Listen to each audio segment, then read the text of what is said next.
छोटे से गांव में सुनील और उसकी बहन राधा अपने मंगल चाचा के घर गर्मियों की छुट्टियां बिताने आए थे। शहर की भागदौड़ से दूर गांव की हरी भरी शांति उन्हें अपनी ओर खींच रही थी। मंगल चाचा का घर गांव के बीचों बीच था, मिट्टी की दीवारों वाला, ऊपर से छप्पर डाला हुआ और सामने एक छोटा सा बरामदा जहां शाम को ठंडी हवा के झोंके आते थे। लेकिन पहले ही दिन सुनील और राधा को लगा कि गांव का माहौल कुछ अजीब सा है। लोगों की चुप्पी और उनके चेहरों पर छाई उदासी कुछ कह रही थी। शाम ढलते ही बरामदे पर बैठकर बातें शुरू हुईं। चाचा, ये गांव तो बड़ा सुकून भरा लगता है। हवा में मिट्टी की खुशबू, दूर कहीं भैंसों की घंटियां और ये सन्नाटा। शहर में तो ऐसा कुछ मिलता ही नहीं। पर एक बात समझ नहीं आई, ये लोग इतने चुपचाप क्यों रहते हैं? कोई हंसता बोलता नहीं, सब अपने में खोए हुए से लगते हैं। सुनील, गांव की शांति बाहर से ही अच्छी लगती है बेटा। जो बाहर से दिखता है वो अंदर का सच नहीं होता। यहाँ की हवा में सुकून है, पर लोगों के दिलों में कुछ ऐसा दबा है जो बाहर नहीं आता। अंदर की बातें मतलब क्या चाचा? कुछ छुपा हुआ है क्या यहाँ? कोई पुरानी कहानी, कोई राज? आप कुछ तो बताइए, हम तो यहाँ नए हैं, हमें क्या पता। कुछ तो है बेटी जो सालों से दबा हुआ है। यहाँ के लोग इसे जानते हैं पर कोई बोलता नहीं, जैसे कोई अनकहा डर हो जो सबके मुंह पर ताला लगा देता है। गांव के पुराने तालाब की बात है सुनील। वो तालाब अब सूख चुका है, पर कहते हैं वहां कुछ ऐसा हुआ था जिसके बाद से लोग उस तरफ जाते ही नहीं। उसकी चर्चा तक करने से कतराते हैं। तालाब वो कहाँ है चाचा? हमें दिखाओ ना। सूखा तालाब तो और भी मजेदार लगता है, क्या पता वहाँ कुछ देखने लायक हो। नहीं बेटी, वहां जाना ठीक नहीं। लोग कहते हैं वहां अजीब अजीब सी आवाजें आती हैं, कभी हवा की सनसनाहट, कभी पानी की छपछप, जबकि पानी तो वहां बचा ही नहीं। मैं नहीं चाहता कि तुम दोनों वहां जाओ। आवाजें?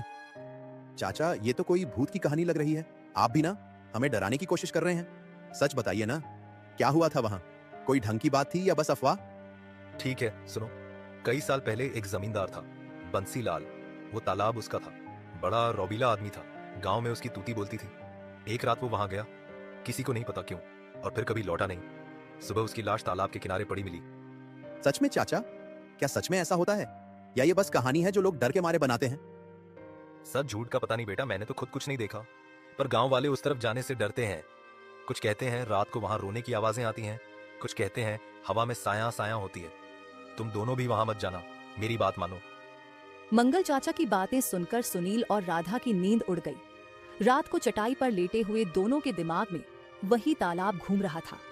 सुनील को लग रहा था कि ये सब बस एक बढ़ा चढ़ाकर कही गई कहानी है, जबकि राधा को थोड़ा डर भी लग रहा था। अगली सुबह सूरज निकलते ही दोनों की आंखें खुली और चाय की चुस्कियों के बीच वही बात फिर शुरू हो गई। दोपहर में जब मंगल चाचा खेत पर गए तो दोनों ने एक दूसरे को देखा और बिना कुछ कहे योजना बना ली। चल तालाब देखने चलते हैं। चाचा खेत पर हैं, उन्हें पता नहीं चलेगा। मौका अच्छा है। हाँ चल, पर अगर सच में कुछ अजीब हुआ तो? चाचा ने तो मना किया था। क्या करेंगे अगर कुछ हो गया? अरे कुछ नहीं होगा, बस एक पुराना तालाब होगा, सूखा हुआ, पेड़ पौधों से भरा।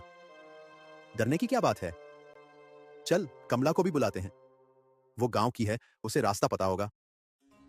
कमला पास ही के घर में रहती थी। वो सुनील और राधा से उम्र में थोड़ी छोटी थी, पर गांव की गलियों और रहस्यों की उसे अच्छी खबर थी। सुनील ने उसे आवाज लगाई और वो अपनी माँ से इजाजत लेकर झट से तैयार हो गई। तीनों गांव के बाहर की ओर चल पड़े। रास्ते में खेतों की मेड़ों पर चलते हुए दूर दूर तक फैली हरियाली को देखते हुए वो उस तालाब के करीब पहुँचे जिसके बारे में मंगल चाचा ने बताया था। हवा में हल्की सी ठंडक थी। बस यहीं से तालाब शुरू होता है। देखो वो सामने, वो सूखी जमीन वही है। आगे जाने की हिम्मत किसी में नहीं होती। ये तो सूखा हुआ लगता है, पानी कहाँ है? चाचा ने तो कहा था तालाब है, पर ये तो बस मिट्टी और कंकड़ ही दिख रहे हैं। कई सालों से सूखा है राधा, पर लोग कहते हैं रात को यहाँ पानी की छप छप सुनाई देती है। मेरी दादी कहती थी कि ये जगह ठीक नहीं है। छप छप? शायद कोई मछली कूद रही होगी या फिर कोई मेंढक। सूखे तालाब में मछली? हाँ हाँ, मजेदार बात है। मजाक मत करो सुनील। मेरे दादाजी ने बताया था कि बंसीलाल की मौत के बाद से ये तालाब ऐसा हो गया। पहले यहाँ पानी भरा रहता था, मछलियाँ तैरती थीं, पर अब सब खत्म हो गया। बंसीलाल की मौत कैसे हुई थी कमला? चाचा ने तो बस इतना कहा कि वो लौटा नहीं। कुछ और पता है तुम्हें?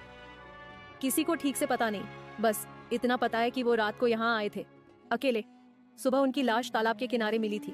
कुछ कहते हैं वो डूब गए, कुछ कहते हैं किसी ने उन्हें मार दिया। पर सच कोई नहीं जानता। लाश? फिर तो कोई हादसा हुआ होगा, शायद गिर गए हों या नशे में कुछ हो गया हो। आत्मा वात्मा की बातें तो लोग डराने के लिए बनाते हैं, मुझे तो ये सब बकवास लगता है। पर अगर सच में कुछ हुआ तो सुनील, देखो ये जगह कितनी सन्नाटे वाली है, हवा भी अजीब सी चल रही है, कुछ ठीक नहीं लग रहा। हाँ, और यहाँ पेड़ों की छाया भी अजीब सी लगती है, जैसे कोई हमें देख रहा हो। चलो वापस चले, मुझे डर लग रहा है। अरे अभी तो आए हैं, थोड़ा और देखते हैं। डरने की क्या बात है, दिन का उजाला है, कुछ नहीं होगा। तीनों तालाब के किनारे तक गए। वहाँ पुराने सूखे पेड़ों की जड़ें जमीन से बाहर निकली हुई थीं, जैसे किसी ने उन्हें जबरन उखाड़ दिया हो। एक टूटी हुई नाव का ढांचा भी पड़ा था, जिसके लकड़ियां सड़ चुकी थीं और उस पर मकड़ियों के जाले लटक रहे थे। हवा में हल्की सी सनसनाहट हुई, जैसे कोई फुसफुसा रहा हो। राधा और कमला थोड़ा पीछे हट गए, पर सुनील आगे बढ़ता रहा। सुनील, ये आवाज क्या थी? मुझे सच में डर लग रहा है। हवा होगी राधा, डर मत। देख, यहाँ कुछ भी तो नहीं है, बस पेड़, मिट्टी और वो टूटी नाव। तुम दोनों इतना क्यों घबरा रही हो? नहीं सुनील, ये हवा की आवाज नहीं थी। मुझे कुछ ठीक नहीं लग रहा, जैसे कोई यहाँ है जो हमें देख रहा है। ठीक है, चलो थोड़ा और आगे चलकर देखते हैं। वो देखो, वहाँ कुछ पत्थर पड़े हैं, शायद कुछ पुराना सामान हो। सुनील, सच में वापस चले, मुझे डर लग रहा है, ये जगह अच्छी नहीं है। हाँ, यहाँ कुछ गलत सा है। चलो ना सुनील। तभी अचानक एक जोरदार आवाज आई, जैसे कोई भारी चीज जमीन पर गिरी हो। धम्म की आवाज से तीनों चौंक गए और पीछे मुड़े। वहाँ कुछ नहीं था, न कोई पत्थर, न कोई जानवर, बस खाली सूखी जमीन। हवा अब तेज हो गई थी और पेड़ों की टहनियां जोर जोर से हिलने लगी। राधा की सांसें तेज हो गई, कमला ने अपनी आंखें बंद कर ली और सुनील भी थोड़ा घबरा गया। ये क्या था? कोई पत्थर गिरा क्या, या कोई जानवर था? मैंने कहा था ना, यहाँ कुछ ठीक नहीं है। चलो भागते हैं, ये जगह शापित है। हाँ सुनील, अब मजाक नहीं, चल यहाँ से निकलते हैं। तीनों तेजी से भागे। उनके कदमों की धूल उड़ती हुई हवा में मिल रही थी। गांव की सीमा तक पहुंचते पहुंचते उनकी सांसें फूल गईं। मंगल चाचा के घर पहुंचकर वो बरामदे पर बैठ गए। वहाँ मंगल चाचा और हरिया, जो गांव का एक बुजुर्ग था, हुक्का पीते हुए बातें कर रहे थे। बच्चों के पीले चेहरों को देखकर दोनों चौंक गए। कहाँ गए थे तुम तीनों? चेहरा पीला क्यों पड़ा है? क्या हुआ है? चाचा, हम तालाब देखने गए थे, आपकी बात नहीं मानी, माफ कर दीजिए। तालाब? मैंने मना किया था ना, तुम्हें अक्ल नहीं है क्या? चाचा, वहाँ सच में कुछ अजीब सा था। एक जोर की आवाज आई, जैसे कुछ गिरा हो, और हवा बहुत तेज हो गई। डर गए ना? मैंने कहा था मंगल, ये बच्चे मानेंगे नहीं। जवान खून है, रहस्य देखने की चाहत जो ठहरी। हरिया चाचा, आप तो जानते हैं वहाँ क्या है, हमें सच बताइए ना, हम सच में डर गए हैं। ठीक है, सुनो। बंसीलाल की मौत कोई रहस्य नहीं थी, वो शराब का आदी था। एक रात नशे में तालाब में गिर गया और डूब गया, पर गांव वालों ने इसे भूत की कहानी बना दिया ताकि कोई वहां न जाए। डर का फायदा उठाया, बस। मतलब सब झूठ था, कोई आत्मा नहीं, कोई भूत नहीं। हाँ, पर उस तालाब में एक सच छुपा है। वहां पुराने जमाने का एक खजाना दबा हुआ है। बंसीलाल उसे ढूंढने गया था, पर नशे में अपनी जान गंवा बैठा। खजाना? सच में? सोने चांदी का खजाना? हाँ, पर वो खजाना कोई नहीं निकाल सका। लोग कहते हैं जो उसे छूने की कोशिश करता है वो वापस नहीं आता। हरिया, तुम बच्चों को उकसाओ मत। तो वो आवाजें जो हमने सुनी, वो क्या थी? शायद हवा थी, या शायद कुछ और, पर डरने की जरूरत नहीं। तुम लोग जवान हो, हिम्मत रखो। अगली सुबह तीनों की नींद देर से खुली। रात की घटना अभी भी उनके दिमाग में घूम रही थी। चाय पीते हुए सुनील ने कहा, अब डर का कोई मतलब नहीं, और खजाने की बात सच है तो उसे ढूंढना चाहिए। राधा और कमला भी तैयार हो गए। उन्होंने सोचा कि सरपंच जी से बात करनी चाहिए, शायद उन्हें कुछ और पता हो।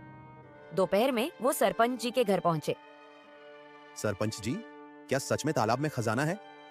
हरिया चाचा ने बताया कि वहाँ कुछ दबा हुआ है।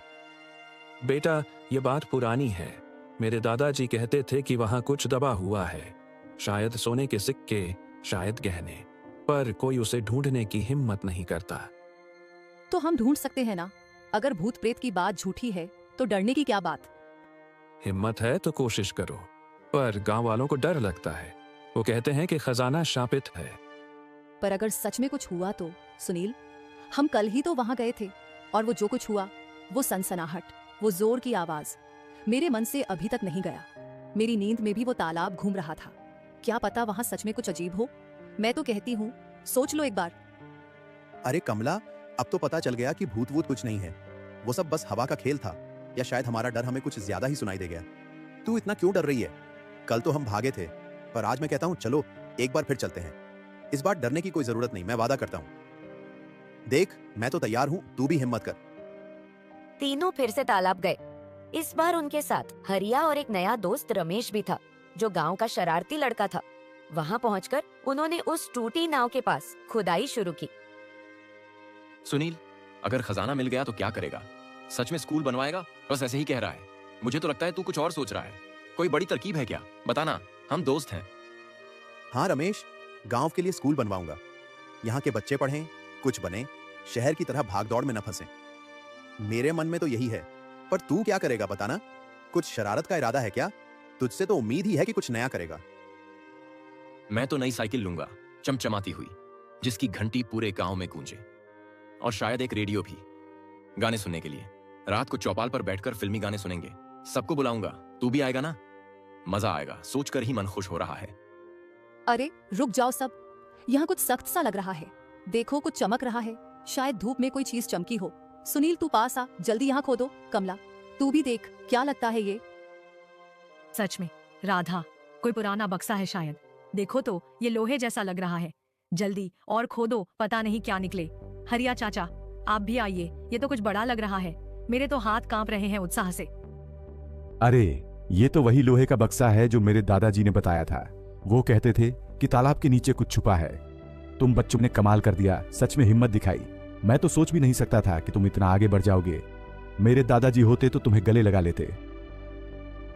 थोड़ी और मेहनत के बाद उन्होंने एक पुराना लोहे का बक्सा निकाला। उसे खोलते ही उसमें सोने के सिक्के और कुछ पुराने गहने चमक उठे। गांव में ये खबर आग की तरह फैल गई। लोग दौड़ते हुए आए और सरपंच जी भी मौके पर पहुंच गए। तुम बच्चों ने कमाल कर दिया। ये खजाना गांव की भलाई के लिए इस्तेमाल होगा।